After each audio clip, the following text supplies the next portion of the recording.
இங்கு கூடியிருக்கும் அனைவருக்கும் முதற்கண் என் வணக்கத்தை தெரிவித்து, இந்த மாபெரும் அரங்கத்தில் மரியாதைக்குரிய இந்த பல்கலைக்கழகத்தின் வேந்தர் மரியாதைக்குரிய ஐயா பாரிவேந்தர் அவர்கள் சொன்னதைப் போல இது ஏறக்குறைய மிக பிரம்மாண்டமான அரங்குகளில் இந்த அரங்கும் ஒன்று.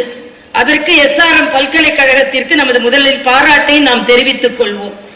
ஆக இந்த அரங்கு ஏற்கனவே அவர்கள் வரவேற்புரையில் சொன்னதைப் போல பல பெரிய தலைவர்களை இங்கே வந்து அழைத்து இந்த அரங்கில் பெருமை சேர்த்திருக்கிறார்கள். ஆனால் மரியாதைக்குரிய நமது மத்திய நிதி அமைச்சர் மரியாதைக்குரிய சகோதரி மாண்புமிகு நிர்மலா சீதாராமன் அவர்கள் இங்கே வரவில்லை. அதனால் அவர்கள் வர வேண்டும் என்று பணித்தார்கள். அவர்கள் வந்தால் திருக்குறளே சொல்கிறது, ஒரு நாட்டிற்கு ஒரு அரசாங்கத்திற்கு எது முதலில் வேண்டும் என்றால் நிதிதான் முதலில் வேண்டும். நிதி வந்தால் எல்லாம் வந்துவிடும். நமக்கு தானிய லட்சுமியும் அஷ்டலட்சுமிகளில் நமக்கு தானிய லட்சுமியும் மற்ற லட்சுமிகளும் வந்தால் இறைவனின் முற்றிலுமான ஆதரவு கிடைத்துவிடும். அதனால் லட்சுமியாக இங்கே அவர்கள் வீற்றிருக்கிறார்கள். நமக்கெல்லாம் பணமழையை கொடுத்து, நியாயமான பணமழையை கொடுத்து, அதற்காக அவர்களை நாம் வருக வருக என வரவேற்போம். மிக நல்லதொரு நிகழ்ச்சி. இங்கே எனக்கு முன்னால் பேசிய சகோதரர் அர்ஜுன் மூர்த்தி அவர்கள் இந்த ஒன் நேஷன் ஒன் எலெக்ஷன் என்ற ஒரே நாடு ஒரே தேர்தல் என்ற வகையில் எங்களோடு இணைந்து பணியாற்றி கொண்டிருக்கிறார். அவருக்கு எனது வணக்கம். மரியாதைக்குரிய ஐயா பாரிவேந்தர் அவர்களிடம் பல்கலைக்கழகங்களில் இந்த நிகழ்ச்சியை முன்னெடுத்து செல்கிறோம். அதனால் நமது பல்கலைக்கழகத்தில் நீங்கள் எங்களுக்கு ஒரு வாய்ப்பை தர வேண்டும் என்று கேட்ட பொழுது, முதலில் நம் பல்கலைக்கழகத்தில் தேசிய எண்ணம் கொண்ட மாணவர்கள் படிக்கிறார்கள். அவர்கள் எல்லோரும் ஒரே தேர்தலை நிச்சயமாக ஆதரிப்பார்கள். அதனால் நீங்கள் நிச்சயமாக இந்த கல்லூரிக்கு இந்த பல்கலைக்கழகத்திற்கு வர வேண்டும் என்று எங்களுக்கு அனுமதி அளித்தார்கள். அதனால் அவருக்கு எனது முதல் வணக்கத்தையும் நன்றியையும் நான் இங்கே தெரிவித்துக் கொள்கிறேன். அனைவருக்கும் வணக்கம்.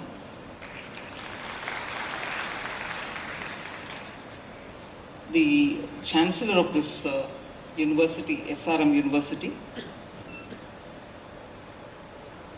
Shri Parivender avargale, former Governor of Telangana and Puducherry, Dr. Tamilisai Soundararajan avargale, Shri Arjun Murthy avargale, or Professor Nagarajan, sorry about that. My respects to all of you all on the dais, and for this wonderful gathering which has been waiting patiently. நான் இதை பலமுறை சொல்லியிருக்கேன். Doctor Tamilisai Soundararajan தமிழில் பேசின பிறகு நான் வந்து பேசினா ரொம்பவே வீட்டில் பேசுகிற மாதிரி இருக்கும். அவங்க மேடை பேச்சில் சிறந்த பேச்சாளர். இருந்தாலும் for the convenience of everybody please allow me to speak both in English and Tamil. மாணவர்கள் எத்தனை பேர் இருக்காங்கன்னு எனக்கு தெரியல, பட் மோஸ்ட்லி ஃபேக்கல்ட்டின்னு கேள்விப்படுறேன், which is good enough because if the details of this very very critical subject reaches all the faculty and the faculty in turn are able to speak to their students or to people around their neighborhood, that itself will be one of the very effective ways in passing the message about what this one nation one election is. So மாணவர்கள் டைரக்டாக கொஞ்சம் பேர் தான் இருந்தால் கூட professors அதிகபட்சமாக இருக்கிற இந்த சபையில் ஒரே நாடு ஒரே தேர்தலை பற்றி பேசுறதுல எனக்கு மிகவும் மகிழ்ச்சி.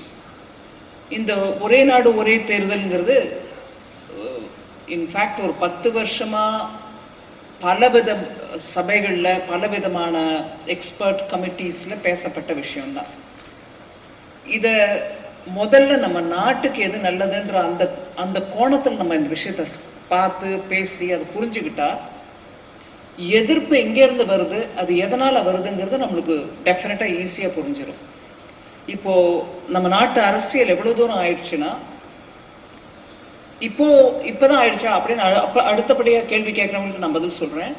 ஆனால் நம்ம நாட்டு அரசியல் எவ்வளோ தூரம் போயிருக்குன்னா, அரசியல் ரீதியாக இருக்கக்கூடிய கருத்து வேறுபாடுகள் ஒரு பக்கம், ஆனால் நாட்டு நலனுக்கோசம் சில விஷயங்கள் நம்ம முன்னெடுத்து வரும்போது அதில் கொஞ்சம் பாரபட்சம் இல்லாமல் அரசியல் ரீதியாக யோசிக்காமல், இன்னைக்கு எனக்கு அதுலேருந்து என்ன ஆதாயம்னு யோசிக்காமல் இந்த நாட்டின் எதிர்காலத்திற்கு எது நல்லதுன்றதை யோசிச்சுக்கிட்டு முழுமையான ஆதரவு கொடுக்காட்டியும் கண்மூடித்தனமா எதிர்ப்பு தெரிவிக்காம இருந்தாலே ஒரு பெரிய மக்களுக்கு ஆற்றிய தொன்று அப்படின்னு நான் நினைக்கிறேன்.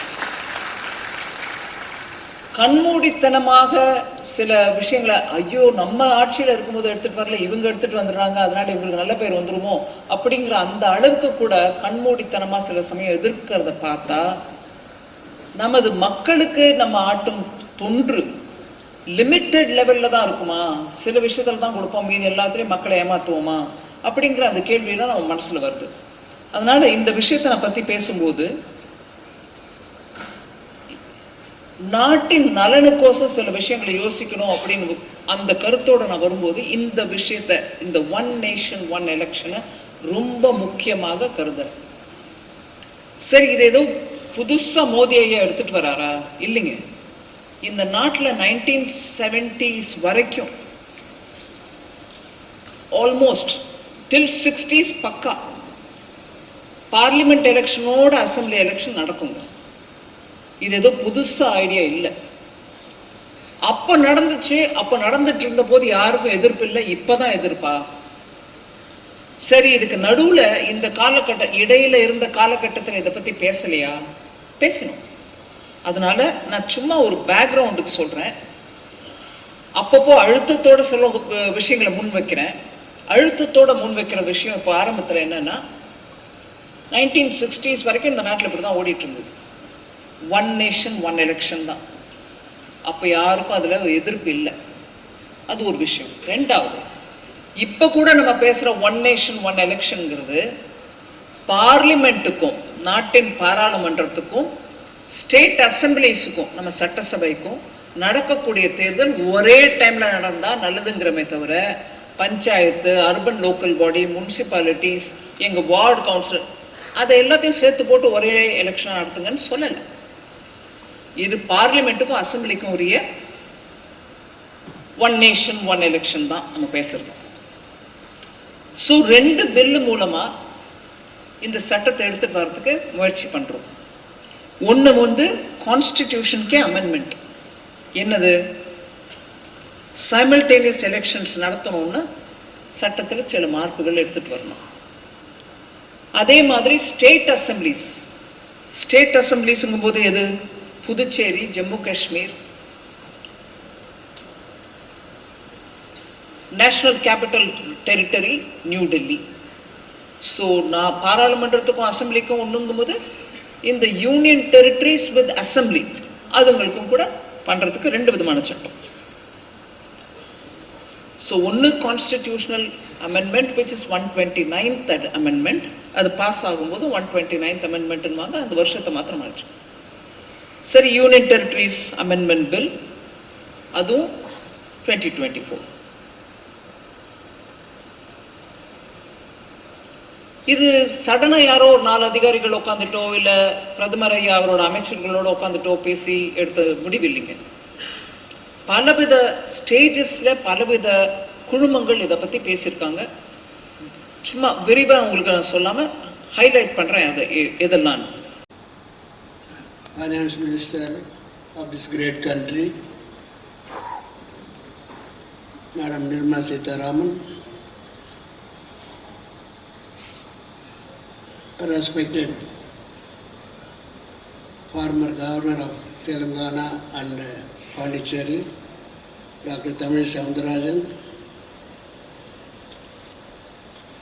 Mr. Ajnamurthy, Tanapara President Karnagarajan,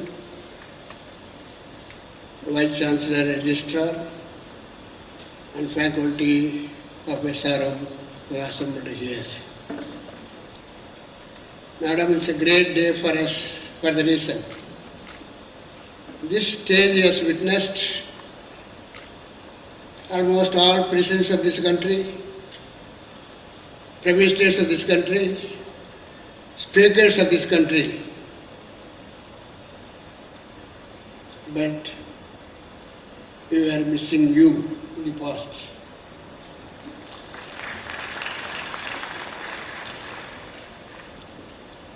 We are really proud of you being a Tamilan, and the country proud of you. You are asset to the Modi's cabinet. Madam, for information, this is an university founded by me in 2002. Before that, I was working in a polytechnic, also running education institutions at the lower level. We are the higher education level after 1984.